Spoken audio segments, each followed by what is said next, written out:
know a place. Bună dimineața și bine v-am găsit. Am o întrebare pentru voi. Cum credeți că o să fie traseul astăzi? It's not far away.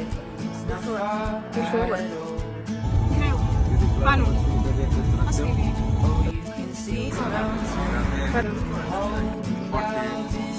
Frumos ca ieri. O să fiu eu. And we'll dance in the light as if no Bună ziua, dragi urmăritori lui Miriam. Suntem aici cu șmecherii din Brăjenile. Miriam. M-am obișnuit deja să fiu prima. Am dus trupa. we're driving, but we're going nowhere. So hold me real close and keep me warm. The day has begun and I'm already warm by. Cum vi se pare traseul?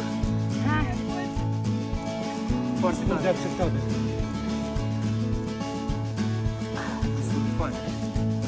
Hello? Sim? Cum? Foarte greu. Hotărâți-vă. Meriți ceva mai greu. The trees of blood and colors flood my head. I hear the wandering streams and the song of the birds.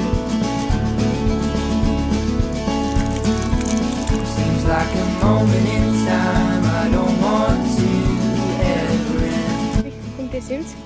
Obosit, extenuat. And I feel the sun in my skin. Da, cu bananul. Ca un erou. La fel ca el. N-aveți o treabă. Foarte bine. Abia m-am încălzit. Mai bine puteam. Cât amândoi la un loc.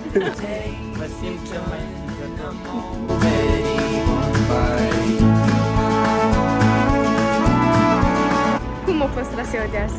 foarte frumos. Da? Merită citat. Raiul pe român. A fost un traseu frumos. Am văzut multe lucruri pe care nu le-am văzut niciodată. Cum? A fost obositor. Sunt extenuat. Oh. Bună, așa foarte frumos.